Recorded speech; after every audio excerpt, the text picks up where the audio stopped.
Assalamualaikum warahmatullahi wabarakatuh.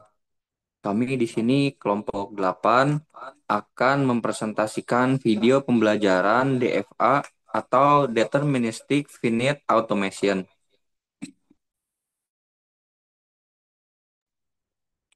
Sebelumnya, perkenalkan anggota kelompok kami, saya Raden Nurul Patan Kowiyun dengan NIM 2250081118. Perkenalkan, nama saya Hindi Juniawan dengan NIM 225081122. Perkenalkan, nama saya Saka Muhammad Laksana dengan NIM 225081119. Perkenalkan, nama saya Vian Reja Wiguna dengan NIM 22500811066. Baik, di sini daftar isinya ada pendahuluan, definisi dan struktur, ilustrasi dan contoh, studi kasus, penerapan DFA, perbandingan DFA dengan NFA, latihan soal, tips membuat DFA, kuis interaktif, dan juga kesimpulan.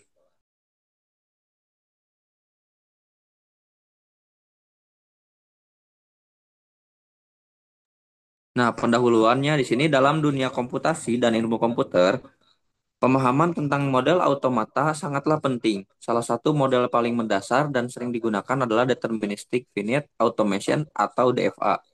DFA merupakan mesin abstrak yang dapat digunakan untuk mengenali pola-pola tertentu dalam input yang bersifat distract, distrct, seperti teks atau urutan bit. DFA adalah bentuk paling sederhana dari mesin yang mampu memproses bahasa formal dan sering menjadi dasar dari pengembangan teknologi modern, seperti compiler dan interpreter, pengolahan teks, sistem kendali otomatis, dan juga pendeteksi kesalahan input.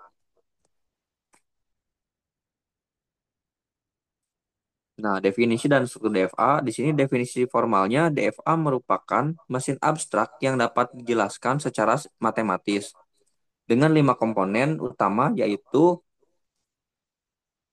key sebagai himpunan hingga state atau keadaan,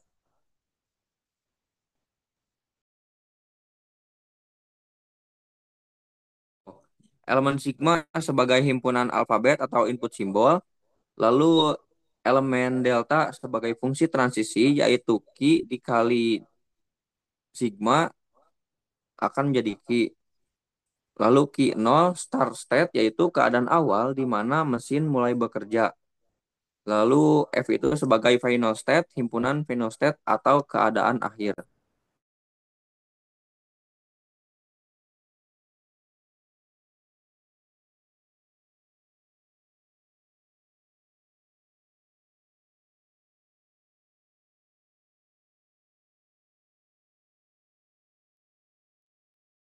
Nah, definisi dan struktur DFA.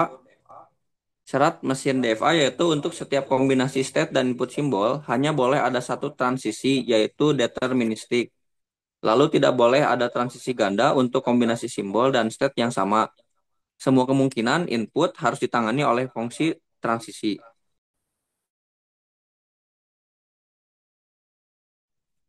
Lalu di sini ada ilustrasi dan contoh kasus DFA yang menerima string yang diakhiri dengan 01 dengan spesifikasi DFA key himpunan key 0, key 1 dan juga key 2, lalu di elemen himpunan delta sigma yaitu 0 dan 1, lalu di key 0 atau state awalnya itu key 0, lalu di final state-nya itu key 2.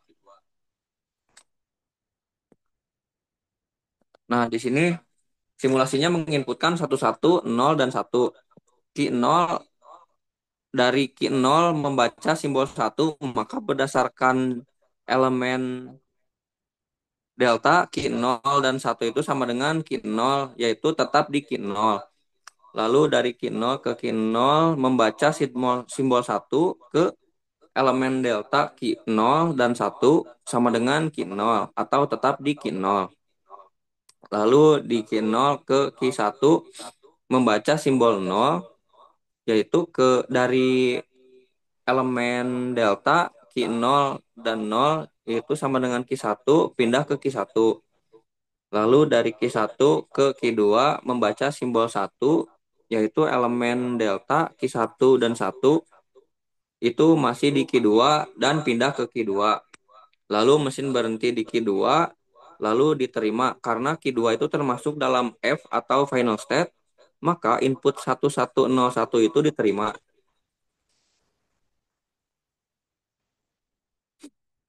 Nah, selanjutnya studi kasus contoh DFA yang mengenali bilangan biner yang jumlah angka satunya genap dengan spesifikasi key himpunan key itu ada key 0 dan key 1, lalu di elemen himpunan delta itu ada 0 dan 1 di keadaan awal atau state awalnya itu key 0, lalu di final state-nya itu key 0.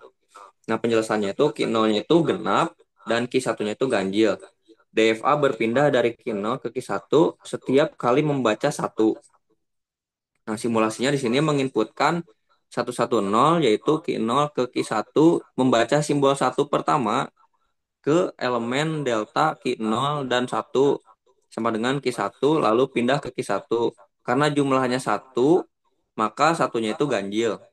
Lalu dari key 1 ke key 0 membaca simbol satu kedua ke elemen delta key 1 dan satu yaitu key 0. Lalu pindah kembali ke key 0. Karena jumlahnya satunya ada dua, maka duanya itu genap. Lalu key 0 ke key 0 membaca simbol 0 dalam elemen delta key 0 dan 0 sama dengan key 0 itu masih tetap di key 0, jumlah satunya itu tetap 2. Lalu input selesai dibaca, mesin berhenti di key 0.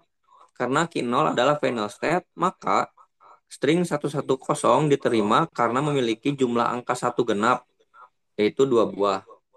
Lalu selanjutnya akan dibacakan oleh teman saya.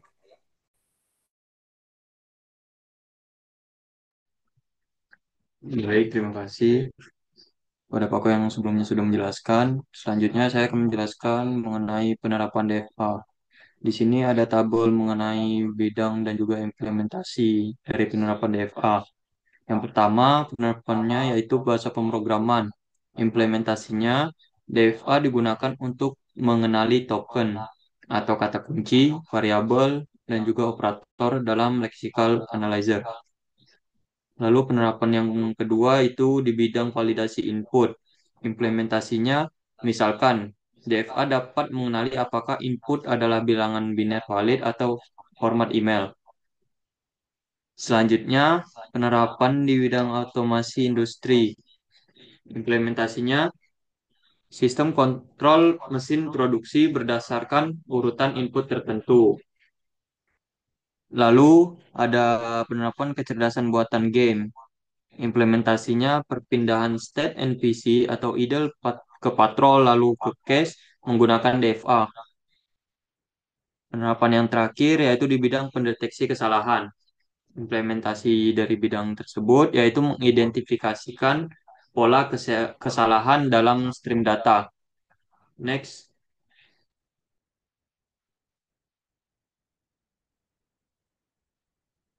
Nah, selanjutnya yaitu mengenai perbandingan DFA dan versus NFA. Di sini ada tabel aspek perbandingannya. Aspek yang pertama yaitu mengenai transisi. Di DFA hanya satu transisi untuk setiap input dan state. Sedangkan di NFA bisa lebih dari satu. Lalu perbandingan aspek yang kedua yaitu tentang determinisme. Pada DFA bersifat deterministik, lalu pada NFA bersifat non-deterministik. Lalu perbandingan aspek yang ketiga mengenai kecepatan eksekusi. Di DFA, kecepatan eksekusinya cepat dan juga sederhana, sedangkan NFA lebih kompleks. Lalu perbandingannya aspek yang terakhir mengenai kemampuan. Di DFA, kemampuannya sama atau setara secara teori, sedangkan di NFA juga begitu, sama. Next.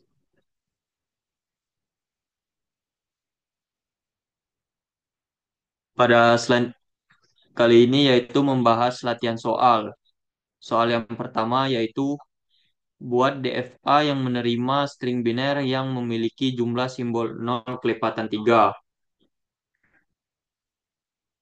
Di sini artinya kita tuh membuat mesin DFA atau Deterministic Finite Automation, di mana yang hanya menerima string biner gabungan 0 dan 1. Jadi jika jumlah angka nolnya bisa dibagi 3 seperti 0, 3, 6, 9, dan juga seterusnya. Di sini solusi penjelasannya yaitu himpunan state key terdiri dari 3 state. Ada key 0, key 1, dan juga key 2.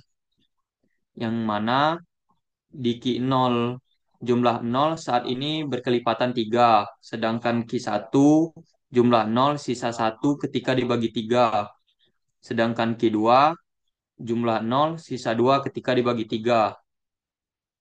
Nah, start state-nya itu dari Ki 0 sama dengan Ki 0, yang mana DFA selalu mulai dari Ki 0. Artinya belum ada simbol 0 yang masuk, atau jumlah 0 sama dengan 0, dan 0 adalah kelipatan 3. Lalu final state-nya yaitu F sama dengan Q 0.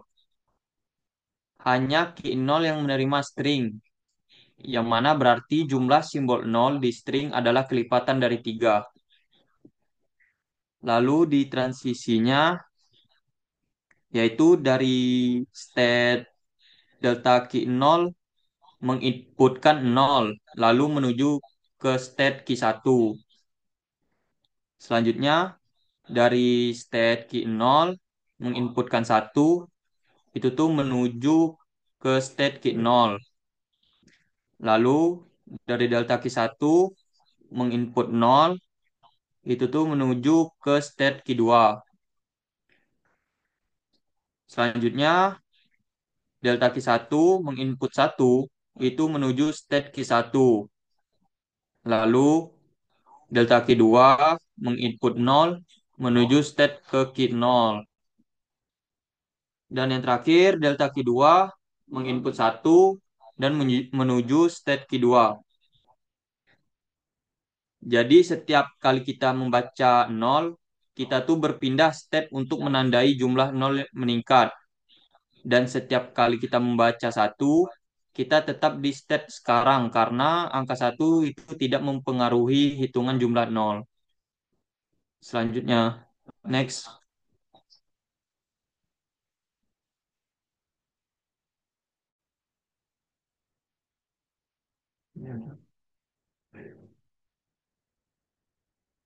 Nah, latihan soal selanjutnya yaitu soal nomor 2. Tentukan apakah input 000 diterima oleh DFA tersebut. Di sini simulasinya kita mulai dari Q 0 dan diikuti transisi berdasarkan simbol. Yang pertama, Q 0 dibaca 0 pindah ke Q 1. Lalu Q 1 dibaca 0 pindah ke Q 2. Lalu Q 2 dibaca 0 pindah ke Q 0. Berakhir di Q 0, dan karena Q 0 itu merupakan final state, maka string dari 000 itu diterima. Di sini DFA itu melacak jumlah 0 dalam input dan hanya menerima jika totalnya adalah kelipatan 3. Jadi string 000 punya 3 buah 0 kan? Dan 3 adalah kelipatan 3, maka string tersebut diterima. Next.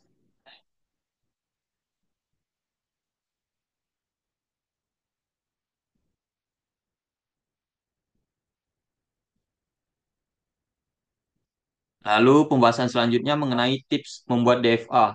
Yang pertama, mengidentifikasikan pola atau kondisi yang harus diterima.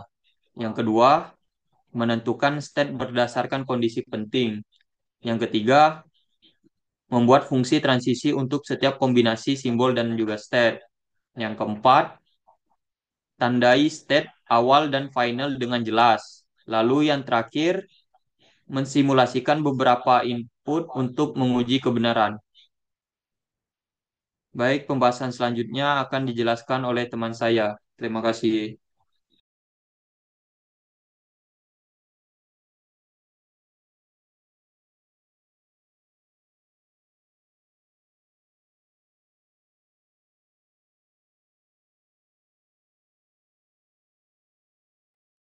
Baik, selanjutnya ada kuis interaktif DFA.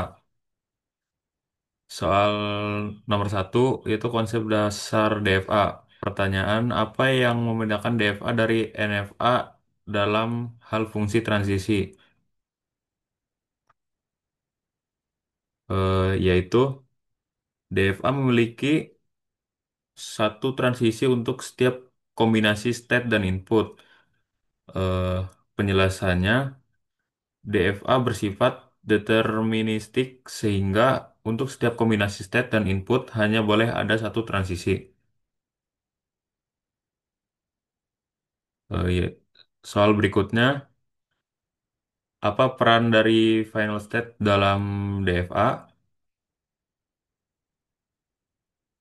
Jawabannya yaitu menandakan bahwa input diterima jika DFA berhenti di sana. Penjelasannya yaitu final state menandakan bahwa input valid atau diterima jika proses DFA berakhir di sana. Selanjutnya, soal ketiga, aplikasi. Pertanyaannya yaitu, manakah dari berikut ini yang merupakan contoh nyata penerapan DFA? Jawabannya yaitu memvalidasi alamat email. Penjelasannya, DFA dapat digunakan untuk mengenali pola string seperti format alamat email atau nomor telepon. Soal keempat, tentang state ganda. Pertanyaannya yaitu, jika dalam DFA terdapat dua transisi dari satu state yang sama, untuk input yang sama, maka jawabannya adalah DFA menjadi non-deterministik dan tidak valid sebagai DFA. Penjelasannya yaitu DFA tidak boleh memiliki lebih dari satu transisi untuk input yang sama pada suatu state karena itu adalah ciri khas NFA.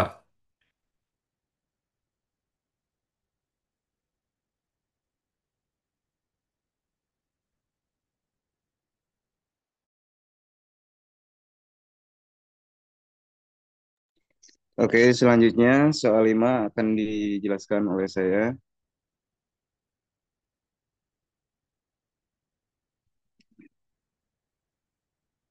Ada pertanyaan, string mana yang akan diterima oleh DFA? Dan jawabannya tuh yaitu A01. Kenapa? Karena 01 adalah satu-satunya lintasan yang membawa kita sampai ke garis akhir.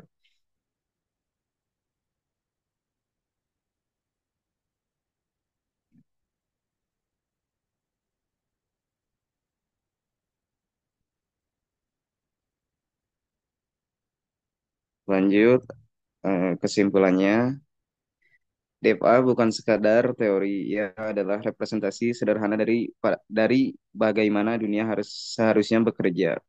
Pasti, jelas, terarah. Melalui DFA kita belajar bahwa ketidakpastian hanyalah gangguan dan kepastian adalah jalan menuju efisiensi. Dengan memahami DFA, kita belajar yang pertama menyusun automaton untuk pola-pola yang kompleks. Yang kedua, mempermudah proses parsing dan validasi data. Yang ketiga, membangun sistem logika berbasis transisi yang rapi dan elegan. Dan yang paling penting, kita belajar bahwa logika yang kuat adalah fondasi untuk menciptakan solusi yang bermakna. Terima kasih, semoga ilmu ini menjadi bekal bukan hanya untuk tugas, tapi untuk karya besar yang akan kalian bangun di masa depan. Terima kasih. Mungkin sekian presentasi dari kelompok 8. Mohon maaf bila ada kesalahan. Wassalamualaikum warahmatullahi wabarakatuh.